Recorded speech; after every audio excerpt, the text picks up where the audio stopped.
Hi everyone, welcome to this channel Scholars Villa. In this video, we will talk about some important current affairs of 30th and 31st of January 2026. इसमें से जो कुछ current affairs हैं वो आपके screen पर अभी mention है like national leprosy day, supreme court ने यूजीसी पे स्टे ऑर्डर दे दिया है, economic survey 2025-26 in news, classical languages in news and Republic day. तो टैब्लू 2026 का बेस्ट टैब्लू, तो उसके बारे में हम सारा पढ़ेंगे। And after apart from these कुछ और भी हमारे करंट अफेयर्स हैं जो आपको इस पूरी वीडियो में देखने को मिलेंगे। सो अगर आप सबको यूट्यूब वीडियोस की पीडीएफ चाहिए तो आप दिए गए नीचे जो चैनल है स्कॉलर्स विला का, टेलीग्राम का चैनल है, आप उसको ज्वाइन कर लीजिए। अदरवाइज आप टेलीग्राम पे scholars villa you can search by writing the scholars villa. अब वहाँ पर आपको ये चैनल मिल जाएगा with this logo. Okay, you can C with this logo.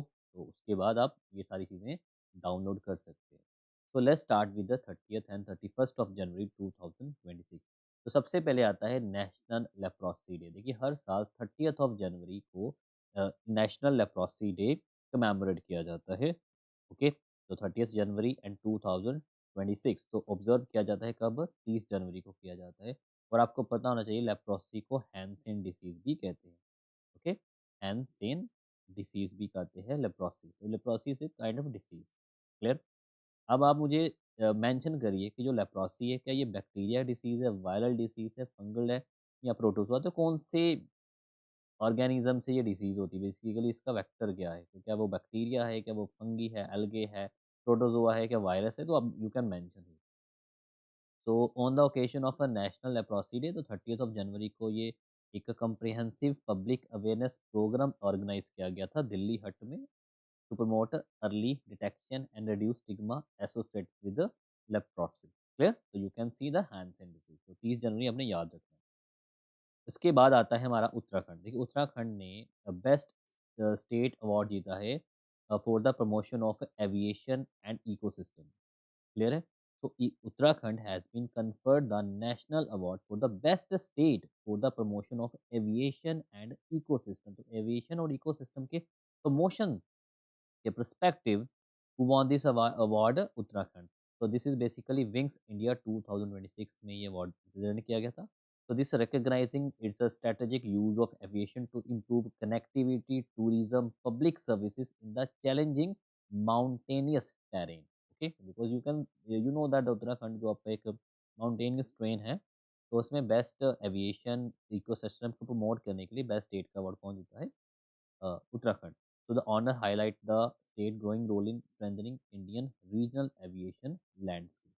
Okay, so this is about Uttarakhand. Next is Kyrgyzstan. देखिए Kyrgyzstan ने ban कर दिए हैं इंडिया के एनिमल के इम्पोर्ट्स को। तो किर्गिस्तान ने एनिमल के इम्पोर्ट्स को, इंडियन एनिमल के इम्पोर्ट्स को बैन क्यों किया है? Because of the spreading Nipah virus. ठीक है, जो निपा वायरस आपको पता है, तो निपा वायरस बेसिकली एक जूनोटिक डिसीज है जो a animal to human transmit होती है। यू कैन सी, तो Nipah virus is a basically zoonotic disease which is transmitted from the animals to humans. Okay, क्योंकि वेस्ट बंगाल में ये स्टार्ट हुआ था, नर्सिस में जो पॉजिटिव निपा वायरस पॉजिटिव पाई गई थी, तो किर्गिस्तान ने इम्पोर्ट को बैन कर दिया है। And the central Asian nation also tightening health screening for international passenger signalling highlighted the vigilance as India report fresh cases of a zoonotic infection. Clear? तो ये एक वायरल डिसीज है। और इसके लिए कौन है आपका जो प्राइमरी होस्ट है? वो है flying fox. Okay, flying fox. Flying fox होती है बेसिकली ये एक फ्रूट ईटिंग बैट है। तो ये फ्रूट ईटिंग बैट होती है फ्लाइंग फॉक्स, जो एक प्राइमरी होस्ट है निपा वायरस का। नेक्स्ट इज सुप्रीम कोर्ट ने स्टे ऑर्डर दे दिया है यूजीसी पे। ओके, तो supreme court of India, that supreme court of India state the implementation of UGC, that is a university grant commission equity regulation 2026। इस पे क्या कर दिया है? स्टे ऑर्डर लगा दिया है। बिकॉज आपको पता है इसमें एग्जैक्टली इश्यूज क्या से अपर कट कास्ट को लोअर कास्ट के डिस्क्रिमिनेशन पे बेस्ड थे। तो putting on hold a controversial framework that sparked wide spread campus protest, political reactions and multiple legal challenges. इसके साथ स्टे ऑर्डर दे दिया, तो उसके अब क्वेश्चन आता है कि वहाँ पर कौन सा लॉ या कौन सा काम होगा जो ऑलरेडी इंट्रीम ऑर्डर में उन्होंने क्या है कि जो अर्लियर 2012 के जो रेगुलेशन है वही फॉलो किए जाएंगे। So interim order has ensured that the earlier 2012 regulation will continue to govern issue of equity discrimination in higher education for now. Clear है? तो सुप्रीम कोर्ट ने स्टे ऑर्डर दे दिया है यूजीसी इक्विटी रेगुलेशन 2026 पे। Next आता है नीति आयोग। देखिए नीति आयोग ने लॉन्च किया है संपूर्ण अभियान 2.0 2.0। ओके, तो ये क्वेश्चन आ सकता है कि संपूर्ण अभियान 2.0 ये किसने लॉन्च किया है, तो आंसर आएगा आपका नीति आयोग। ये बेसिकली एक 3 मंथ नेशन वाइड कैंपेन है। Okay, at achieving saturation of key development indicator in aspirational district and aspirational blocks. Aspirational districts हैं और एस्पिरेशनल ब्लॉक्स हैं, उस पर डेवलपमेंट इंडिकेटर्स को अचीव करना। और ये जो बेसिकली प्रोग्राम है, तो ये 3 मंथ्स का एक नेशन वाइड कैंपेन है जो जनवरी 28 से स्टार्ट हुआ है और ये कब तक चलेगा, अप्रैल 14 तक चलेगा। And this build on outcomes of first संपूर्णता अभियान जो 2024 में कंडक्ट किया गया था, उसके आउटकम्स के बाद ही है। क्लियर है? अब आता है एस्पिरेशनल डिस्ट्रिक्ट प्रोग्राम। ये 2018 में लॉन्च किया गया था जिसमें 112 डिस्ट्रिक्ट कवर्ड है। ठीक है, एस्पिरेशनल डिस्ट्रिक्ट प्रोग्राम। और एस्पिरेशनल ब्लॉक, तो ये ब्लॉक है क्योंकि डिस्ट्रिक्ट के अंडर ब्लॉक्स आते हैं, तहसील्स आती हैं, ब्लॉक्स आती हैं। तो ये 2023 में स्टार्ट किया गया था, तो इसमें टोटल 513 ब्लॉक्स हैं। क्लियर है? एंड संपूर्णता अभियान is a 3 month saturation focus campaign. Clear? और इसमें की इंडिकेटर कौन कौन से आएंगे, जो आपके लिखा ना यहाँ पर डेवलपमेंट इंडिकेटर, तो इंडिकेटर कौन कौन से, हेल्थ है, न्यूट्रिशन है, एजुकेशन है एंड एनिमल हस्बेंड्री। ठीक है, बिकॉज जो की इंडिकेटेड डेवलपमेंट है उनको अचीव करना, इसमें हेल्थ आ जाएगी, न्यूट्रिशन आ जाएगा, एजुकेशन आ जाएगी और एनिमल हस्बेंड्री आ जाएगा। तो दिस इज द संपूर्णता बयान launch by the NITI Aayog. Next आता है आपका इकोनॉमिक सर्वे 2025-26। देखिए इकोनॉमिक सर्वे अपने आप में बहुत बड़ा टॉपिक है, तो ये यूपीएससी के परस्पेक्टिव प्रीलिम्स में भी इंपॉर्टेंट होता है, मेंस में तो चलो बहुत क्वेश्चंस आपके यूपीएससी के मेंस में बनते हैं as far as economic survey is concern. But okay, but हम उसमें सिर्फ ये 2-4 लाइन्स ही हम पढ़ सकते हैं इन डेली करंट अफेयर्स में। तो इकोनॉमिक सर्वे बेसिकली होता क्या है, एक एनुअल गवर्नमेंट रिपोर्ट होती है जो यूनियन बजट से 2-3 दिन पहले प्रेजेंट की जाती है। इसमें बताया जाता है कि इंडिया की इकोनॉमिक कंडीशन क्या है और इंडिया का आउटलुक क्या है।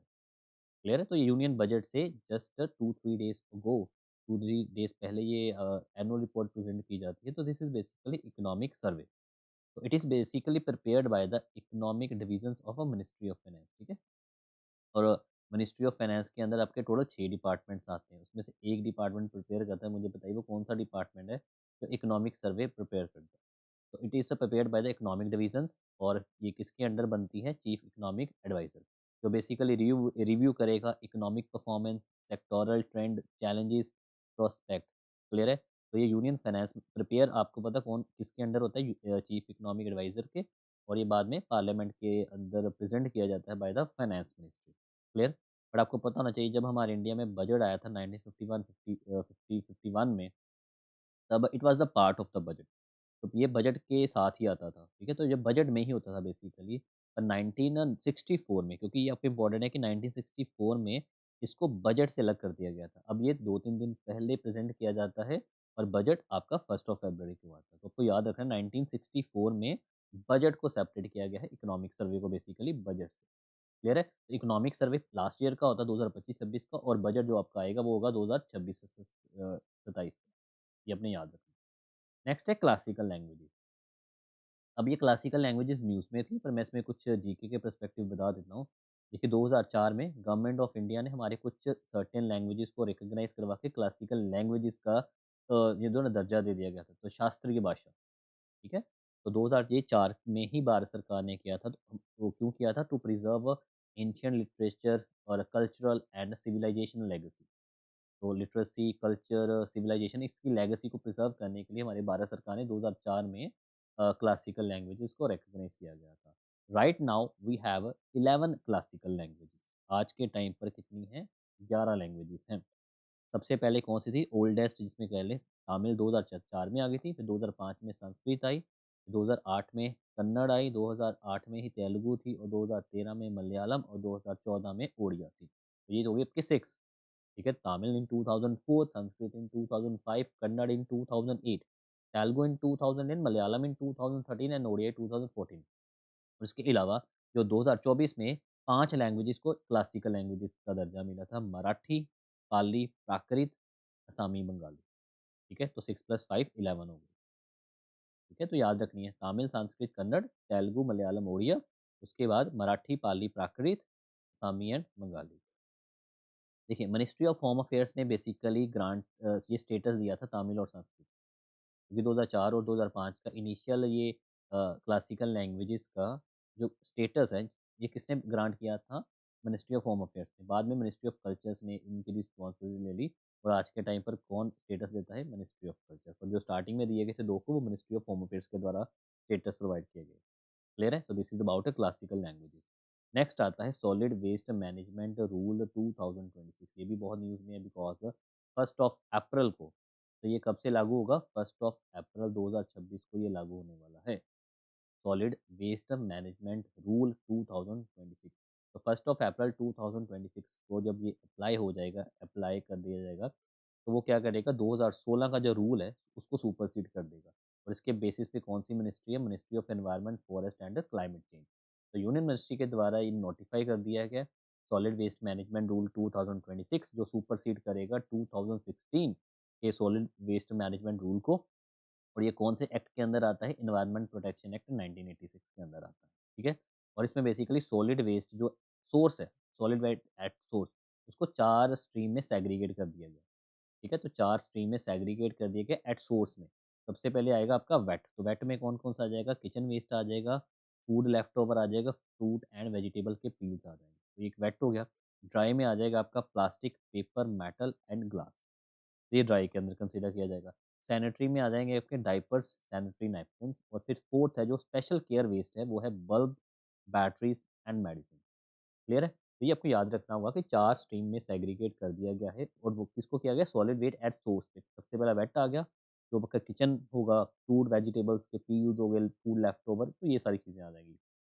फिर आ जाएगा आपका dry, plastic, paper, metal, glass. और फिर आएगा sanitary, diaper and sanitary napkins, और फिर फोर्थ आएगा special care waste which is bulb, batteries, medicine etcetera. This is about solid waste management rule 2026।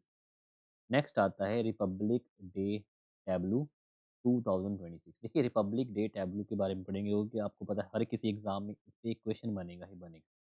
Basically जो 77th रिपब्लिक डे जो celebrate किया गया है, जो टैब्लू था बेसिकली, तो टैब्लू 2 मेन स्ट्रीम थीम पे था। एक था स्वतंत्रता का मंत्र, दैट इज़ वंदे मातरम, और समृद्धि का मंत्र, आत्मनिर्भर भारत। तो ये 2 मेन थीम थे रिपब्लिक डे टैब्लू के। ओके, एक था स्वतंत्रता का मंत्र, स्वतंत्रता का मंत्र है वंदे मातरम, क्योंकि आपको पता 150 ईयर्स कंप्लीट हुए हैं वंदे मातरम बाय द बंकिम चंद्र चैटर्जी। दूसरा क्या है? समृद्धि का मंत्र, दैट इज आत्मनिर्भर भारत। और इस बार 30 टैब्लू सेलेक्ट किए गए थे from the various state, union territories, 17 ministries. Okay, और क्लियर है? अब अगर इसको फर्दर सेग्रीगेट करें, तो 17 जो टैब्लू थे वो स्टेट और यूनियन टेरिटरी के थे, और 13 टैब्लू मिनिस्ट्रीज और डिपार्टमेंट से लिए गए थे। क्लियर है? अब इसमें best marching contingent among 3 services, तीनों सर्विसेज में सबसे बेस्ट कौन सी सर्विस को दिया गया है? इंडियन नेवी को। और अगर हम बात करें सीएपीएफ या अदर ऑक्सिलरी फोर्सेस में, जो बेस्ट मार्चिंग किसको दिया गया? दिल्ली पुलिस को। इंडियन नेवी है 3 सर्विसेज में, और दिल्ली पुलिस है all CAPF and all auxiliary forces. अगर हम स्टेट्स और यूनियन टेरिटरी की बात करें, तो सबसे तो ये फर्स्ट सेकंड 3 अवार्ड्स होते हैं। पहला दिया गया महाराष्ट्र, ठीक है, Ganeshotsav, it is a symbol of आत्मनिर्भर भारत। क्लियर है? सबसे पहला अवार्ड जो मेन, अगर एक ही आएगा तो फिर आत्मनिर्भर भारत आएगा। सेकंड नंबर पे दिया गया जम्मू कश्मीर को, handicraft and the folk dance of Jammu Kashmir. और थर्ड किसको दिया गया? केरला को, that is a water metro 100% digital literacy, तो ये केरला को दिया गया। आत्मनिर्भर केरला फॉर आत्मनिर्भर भारत। क्लियर हो गया अब आपको? तो थीम भी क्लियर हो गए, एंड टैब्लू भी, ये सारा आपको क्लियर हो गया सभी चीज़ों में। एक बार फिर से गो थ्रू कर लेते हैं। सबसे पहले है national leprosy day, Hansen disease 30 जनवरी। उत्तराखंड को बेस्ट स्टेट अवार्ड मिला है for promotion of aviation and ecosystem. फिर किर्गिस्तान ने बैन कर दिया है इंडिया के एनिमल इंपोर्ट्स को due to the Nipah virus which is a zoonotic disease. Supreme court ने यूजीसी पे स्टे लगा दिया है, और 2012 का जो रेगुलेशन है वही कंटिन्यू रहेगा। नीति आयोग ने संपूर्ण अभियान 2.0 लॉन्च किया है 2024 में। संपूर्ण अभियान फर्स्ट लॉन्च किया गया था। इकोनॉमिक सर्वे में मैंने बता दी यहाँ पर आपको 1964 में इकोनॉमिक सर्वे को बजट से अलग कर दिया गया था। क्लासिकल लैंग्वेजेस 11 तमिल, संस्कृत, कन्नड़, तेलुगु, मलयालम, ओडिया, ये 6 हो गई। और 2024 में मराठी, पाली, प्राकृत, असामी एंड बंगाली। और फिर आता है सॉलिड वेस्ट मैनेजमेंट रूल 2026 के 4 सेग्रीगेशन क्लियर हो गई, wet, dry, sanitary and special care waste. उसके बाद आता है रिपब्लिक डे टैब्लू, क्लियर। तो this is about today this video of 30th and 30th January. Okay, I hope ये आपको सारे टॉपिक्स इंपॉर्टेंट लगे होंगे और ये आपको सारी चीज़ें समझ में आई होंगी, क्लियर है। अगर आपको ये सारी चीज़ें अच्छी लगी हैं, ओके, अगर हमारा वर्क आपको अच्छा लगा तो kindly like this channel, share this video, like this video, and share this all videos, and share this channel also with your other aspirants also. So this is about today in this video. Thank you.